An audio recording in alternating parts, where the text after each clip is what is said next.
Welcome to the Ranching Everyday YouTube channel.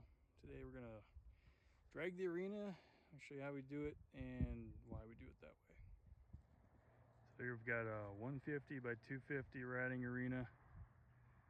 We don't use it a ton, but when you get a rain, we like to break up the sand a little bit. Kind of gets a little bit clumpy, and overall it's kind of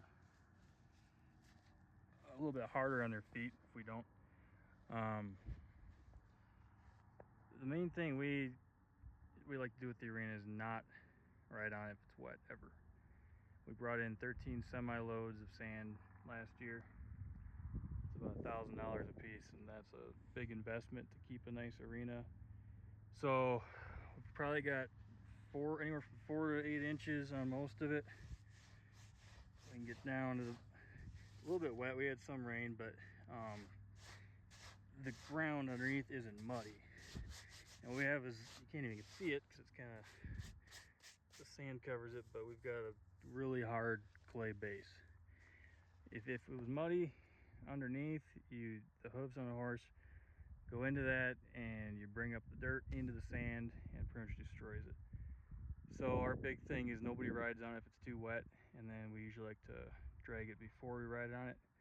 After a rain, we don't ride super hard on it, so we really don't get piles like you would if you're barrel racing or doing anything aggressive out here, which is kind of a riding arena just for lessons and other things like that. But we'll go up top and look at it from there.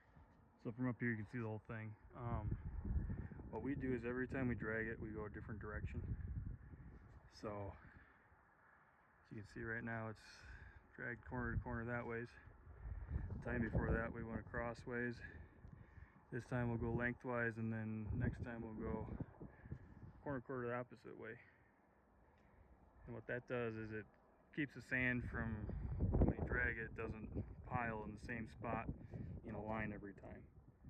It kind of keeps the sand even and keeps it a little bit nicer with the consistency of the depth.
Basically what we're going to do, we're going to go straight on this time.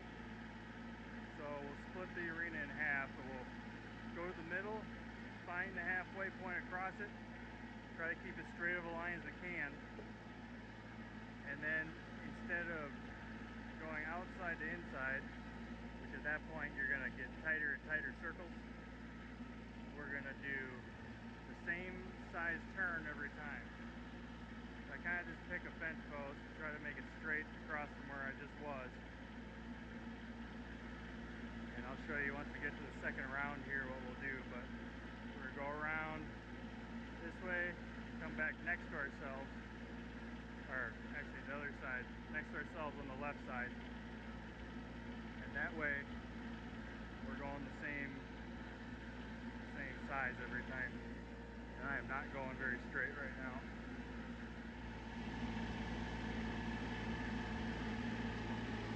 We're going next to ourselves here. This is the third batch. The first one was not very straight, so I straightened it out. You can see down there where I got screwed up, so I'm trying to take video. Anyway, we'll go around this side of it, and then we'll go back, and then we'll go on that side. So we're kind of going to cover the whole thing as we go, and it's not going to get smaller and smaller. The other thing I don't do is try to get too close to the edges right away. I wait till the last, or until I'm done with the center, and then I'll go around the outside 2-3 times, get straight lines on each end where you're turning, and then I'll have the bucket up in the air and get as close to the fence as I can.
So as you can see, pretty simple. Also just makes it look real clean and professional, makes it look nice. And it gives it better footing for the horses. It's softer and just a little bit nicer. In that corner down by the barn, I don't know if you saw, but it's starting to get a little washboardy, and you can fix that really with anything like the box that I have on here. I don't use it while I'm dragging the arena, but I got a hook on there. If I didn't have this on, I just have a clevis on the drawbar there. Chain drag is probably the best thing to get all that out of it, because it's its own thing. So it's got its own weight, and it doesn't, if you hit a bump, it doesn't affect anything. The 3-point, anything on the 3-point hitch, if you hit a bump with the front tires, the back of the tractor is going to go down, which creates a new divot behind you, and then when you come off of that, it comes up, and you leave that sand, so then you're going to get twice as many washboards in it as you did before. But if I go the opposite direction and go real slow, I can kind of drag those out.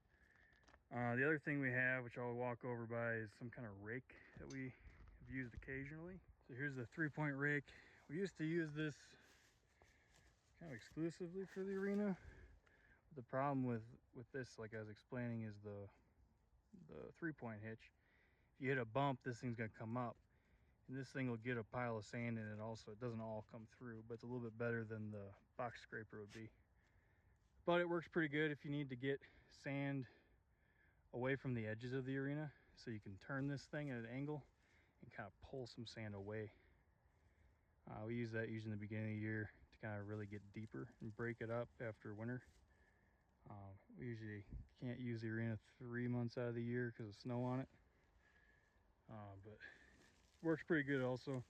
I know that none of them are fancy like any of the implements you can buy specifically for raking an arena, which don't leave the lines, they don't leave piles anywhere. They can get a little bit deeper, but they don't get down too far. But this is what we have, and it works real well, and it always turns out real nice. So arena maintenance isn't only dragging it, it's maintaining it in terms of weeding and keeping your sand from eroding. This end of the arena, I've had nothing but problems with washing down. It's sloped real gently, but it's still a little bit much when you get a big rain. what we've done is these boards here, you can still see it would build up and run underneath them. Before this we had nothing, so we'd lose quite a bit of sand every year, but you can see there's quite a bit running down there. We've got a water leak, so there's water running down, but we've got sand that ran through this grass here and out. These boards have helped quite a bit, so I can kind of bank up the sand on the edges. But water is always going to find a way to get out. It's kind of hard to avoid. You can see it ran out here too. And this corner was so bad with how the backside is. There's basically no soil built up against it. So I actually poured concrete in this corner, and that's the edge of the concrete that it ran around. It sucks. It's kind of part of it. You're going to get sand blowing away and washing away, but the best you can do is just try to minimize it. The other part of it would be weeding, which we pulled quite a few weeds this year, but just keeping the weeds out of it always makes it look nicer. And actually, the more you drag it, at least in the center, a lot of times it'll rip the weeds out before they get a chance to get some real deep roots. So our weeds are really only around the edges, and like I said, those have been pulled a couple times this year already. Just going around with a bucket and get a few loads out of here. Best thing with weeds is to keep up with them before they get too big or get too deep a roots, otherwise you're kind of fighting them, and it's not a real quick job at that point. But as you can see, it's ends up looking real nice. You can still kind of see some of the angle lines from the last one, but turned out pretty good. Anyways guys, thanks for watching first video on this channel. I appreciate it. It's just the way we do it. It works for us. It turns out really good every time. And if you guys have any other tips or tricks that you do, write in the comments, help everybody else out. Give us some more ideas. We appreciate it. Thank you for watching. Be sure to subscribe and look out for more videos just like this. Have a good one. Thank you.